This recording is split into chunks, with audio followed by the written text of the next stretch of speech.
Hello, and welcome to the 2013-14/Season 2 recap of the Dallas Stars Jamie Oleksiak Jersey Quest BAGM mode. See, here we're kind of early in the free agency period after the 2013-14 season, which means we did not win the Stanley Cup. So it's going to kind of be a quicker kind of video, quickly just go through kind of general season results and free agency moves and kind of Jamie Oleksiak, like his stats and how he did. So as you kind of see there, we finished with a 45, 28, and 9 record, which is 99 points, which was good enough for fourth in the West. Technically, like we had more points than Edmonton because of how the format works for the division winners of the top three seeds. We could technically the fourth seed, even though we had more points than they did. So it was a pretty big improvement from last season, which was kind of I was expecting an improvement, not necessarily that big of an improvement. So I was pretty satisfied with that. In terms of the playoffs, we got matched up against the Anaheim Ducks in round one of the playoffs and lost in 5 games. Partly because we were just like absolutely injury ravaged, like kind of by the time the playoffs rolled around. We had like forwards playing defense and a bunch of stuff, so like it was just a bit of a mess. So we kind of couldn't really make a deep run in the playoffs. We lost game one, 2-1. Won game two, 3-2 to tie the series up, and then Anaheim won three straight, 3-2, 4-1, and 2-1 to win the series in 5 games. So they're kind of our first like rival in this Jersey Quest. We lost them at home, so home games like kind of from next 3 seasons, which will kind of be extended if you keep meeting them in the playoffs. I'll play the home games, the regular season and playoffs, kind of starting from next season. In terms of leading scorer, our leading scorer was a tie between Derek Waugh and Jamie Benn, each at 72 points. Jamie Benn with a nice even 36 goals, 36 assists, with Derek Roy with 21 goals, 51 assists. Jamie Benn was also our league scorer in the playoffs with a goal and 4 assists for 5 points. He was a point per game in the playoffs. In terms of Jamie Oleksiak, in his kind of season, let me see, I'll pull him up here in the contracts menu quickly. But he goes in the AHL the entire season. And he, again, he grew like, didn't really grow that much. He grew kind of to a 71 overall, so he grew 1 overall kind of from where he was at the end of last season, which isn't really great to be honest, but it kind of is what it is. And he had 2 points all season. He was a defensive defenseman in the AHL, so he had 1 goal, 1 assist for 2 points, and then no points in a somewhat deep playoff run for the Texas Stars. Kind of in terms of general, like who won the Stanley Cup and whatnot, let me do that quickly. That would be in the Stats Central.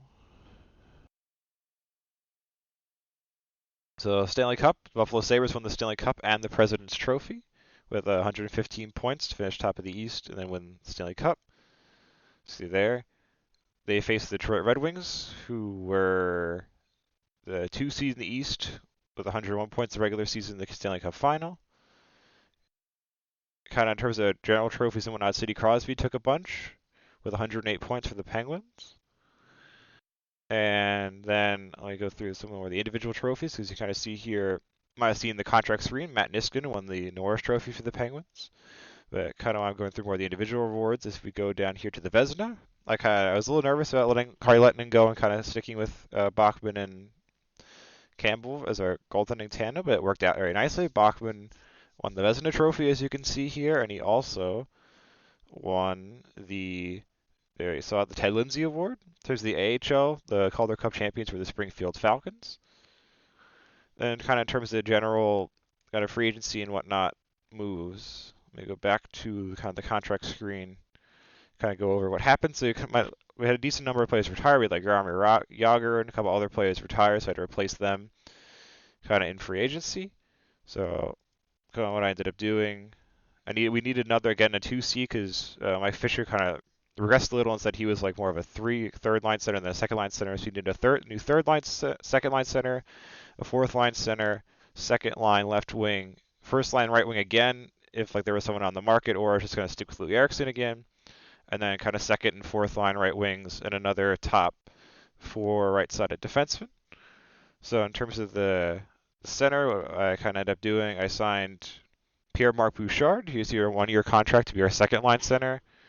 And then kind of Alexander Johansson here to a 1-year contract to be our fourth line center. He has still potentially a little room to grow, so you can kind of grow in overall, which would be nice. Or potentially one of our prospects to kind of take the leap next season if he doesn't really do that well, because you kind of see some prospects that might be able to make the leap next season. They grow in overall enough. In terms of the left wing situation, as you see here, we ended up sticking with Louis Eriksson, which means he's going to be our first line right wing. That was kind of because the only really high overall right wing that was like a first line kind of overall in the market was Phil Kessel. He wanted like $10 million, which is like almost all of our cap space. And we had a bunch of needs to fill, so it's like a stick with Louis Eriksson. They're also both snipers. So it kind of was like, why am I going to kind of basically replace Louis Eriksson for the player who was only like a couple overall higher for like over double the cap hit when I could just stick with Louis Eriksson and spend that money elsewhere. So Louis Eriksson's sticking around again as our kind of first line with Jamie Benn and Derek Roy. Kind of in terms of second line left winger with Curtis Glencross. So kind of him and Brendan Moore kind of might flip flop around a little bit, but Brendan Moore, they're both kind of considered third line left winger, so there wasn't really that many options available in free agency. So I kind of went with Curtis Glencross on a 1-year deal, as you can see here, as like a stopgap.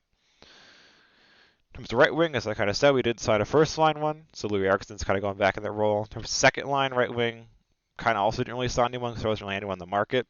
So Thomas Vincor, who's kind of mostly more of a third line winger in terms of overall, he's going to probably bump up there. Then new signing Mario Kempe on a kind of 1-year prove-it deal. He might be able to grow as well as our third line right winger. Then Patrick Eaves, who was kind of in the latter stages of his career, he was a Dallas Star, is kind of brought into the fold here in this BGM mode as well as our fourth line right winger on a short-term 1-year deal. Who's kind of bottom 6 players, kind of easy chop and change, or hope prospects potentially jump up into those roles in future seasons. In terms of defense, as I said, we needed kind of top 4 right side of D. As you can see here, I splashed the cash rather than kind of spending cash on Phil Kessel, and we had a kind of comparable player. I went and splashed the cash on Norris Trophy winning Matt Niskanen. Gave him, I think it was a 3-year deal. Let me check here. 3-year deal at $7 million per. So kind of snapping him up to kind of shore up our defense, which I kind of liked better just because he was cheaper. So I was able to kind of sign him and make all the other moves and have a little space left over. And kind of the issue point is our defense and goaltending was really good last season, where we were third in the league in terms of goals against per game, but kind of middle of the road offensively. So we're going to kind of have to probably stick to that kind of very defensively solid. So we're kind of just like able to nick like wins and whatnot in terms of goals against per game, kind of make the playoffs again. But kind of in terms of roster turn and other things, we might be able to like kind of keep him as a solid base there, and then pension next offseason once again either upgrade on Louis Eriksson or kind of trade him or keep him. We kind of upgrade the forward core more. As I kind of said earlier, where is he? Jamie Oleksiak hasn't really grown enough, so we'll see kind of what happens with him. But this might, depending. Well, it doesn't really have the same system, it seems like, because it's maybe a bit older, like where it says like player wants to leave or stay, kind of at the end of their contracts. They just like here's what I want, and you either give it to me or you don't, kind of thing. So he'll kind of stick around, but it's kind of just gonna be a thing. Is he ever gonna crack the NHL roster here? Not really sure he will, but I'm kind of hoping he does, or at least we can make a deep player front. I can chuck him in the Stanley Cup Finals. Then kind of in terms of goaltending, didn't really have to do much except bring in like a minor league kind of starter / backup for Andrew Raycroft. So I went out and got Braden Holtby, because this is, I guess, before his kind of rise to kind of stardom at the Capitals. So his like potential stuff wasn't very good, so he was available for cheap as a UFA. Then I kind of see here Jack Campbell leaped up in overall a lot too, so have a pretty solid tandem here in Campbell and Bachman in net.